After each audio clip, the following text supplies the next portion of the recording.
नमस्कार, मी दिनेश आणि आपण पाहताय सीएम न्यूज। नजर टाकूयात काही महत्त्वाच्या बुलेटिन्सवर।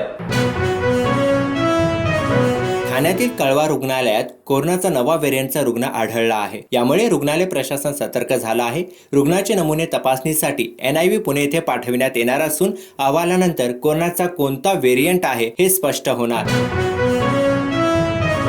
फेब्रुवारीत मराठा आरक्षणासाठी विशेष अधिवेशन घेण्यावर मनोज जरांगेंनी सविस्तर भूमिका मांडली आहे। मुख्यमंत्र्यांची ही डेडलाईन आम्हाला मान्य नाही। 24 डिसेंबरचा अल्टिमेटम सरकारने पाळला नाही तर आम्हाला नव्याने आंदोलन उभारावं लागेल असा इशारा मनोज जरांगेंनी सरकारला दिलाय। अमरावतीत एका कुटुंबातील 6 जणांना कारने उडवल्याची घटना समोर आली आहे। या घटनेत 3 जण जागीच ठार झाले असून 3 जण गंभीर जखमी झाले आहेत। ही घटना पूर्व वैमनस्यातून घडल्याचा आरोप करण्यात येत आहे। शहरी नक्षलवाद प्रकरणी अटकेत असलेल्या गौतम नवलखा यांना जामीन मंजूर करण्यात आलाय। मुंबई उच्च न्यायालयाने 1 लाखांच्या वैयक्तिक जात मुचलक्यावर त्यांना जामीन मंजूर केला। गौतम नवलखा यांचे माओवाद्यांशी संबंध असल्याचा आरोप करत NIA ने त्यांना अटक केली होती। अंगणवाडी सेविकांनी गेल्या 15 दिवसांपासून आंदोलन सुरू केलं आहे आणि याचा परिणाम बालके आणि गरोदर माता यांच्यावर होताना पाहायला मिळतोय।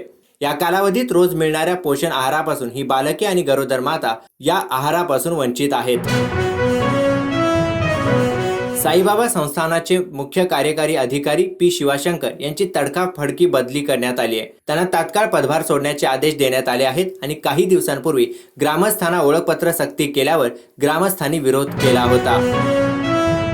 मातोश्री बाहेर 2022 मध्ये पोलिसांचा विरोध झुगारून हनुमान चालीसा पठण केल्याप्रकरणी नवनीत राणा व रवी राणा यांची याचिका मुंबई सत्र न्यायालयाने फेटाळली आहे। राणा दाम्पत्याने या प्रकरणातील दोषमुक्तीसाठी याचिका दाखल केली होती। पुण्यात कोरियन यूट्यूबर तरुणीशी गैरवर्तन केल्याची घटना घडली आहे। या घटनेनंतर पोलिसांनी नारळ पाणी विक्रेत्याला ताब्यात घेतला आहे। या घटनेचा व्हिडिओ सोशल मीडियावर व्हायरल झाला होता। इंडिया आघाडीची महत्त्वाची बैठक दिल्लीत झाली। यावेळी काँग्रेस अध्यक्ष मल्लिकार्जुन खरगे यांना पंतप्रधानाचे उमेदवार करण्यात यावे असा प्रस्ताव पश्चिम बंगालच्या मुख्यमंत्री आणि तृणमूल काँग्रेसच्या सर्वेसर्वा ममता बॅनर्जी यांनी ठेवला। हनुमान सिनेमाचा ट्रेलर रिलीज झाला आहे। तेजा सज्जा मुख्य भूमिकेत आहे। तब्बल 11 भाषांमध्ये हा सिनेमा प्रदर्शित होणार आहे। अमेरिकेचे माजी राष्ट्राध्यक्ष डोनाल्ड ट्रम्प यांना कोलोराडो कोर्टाने मोठा झटका दिला आहे। रॉयटर्सने दिलेल्या वृत्तानुसार पुढच्या वर्षी होणाऱ्या राष्ट्राध्यक्ष पदाच्या निवडणुकीत ट्रम्प सहभागी होऊ शकणार नाहीत। त्यांना कोर्टाने निवडणूक लढविण्याची बंदी घातली आहे। मिचेल स्टार्कसाठी कोलकाता नाईट रायडर्सने विक्रमी 24.75 कोटी रुपयांची बोली लावली। तसेच पॅट कमिन्सनसाठी सनरायझर्स हैदराबादने 20.50 कोटी रुपये मोजले। इंडियन प्रीमियर लीग 2024चा लिलाव मंगळवारी 19 डिसेंबरला दुबईमध्ये पार पडला।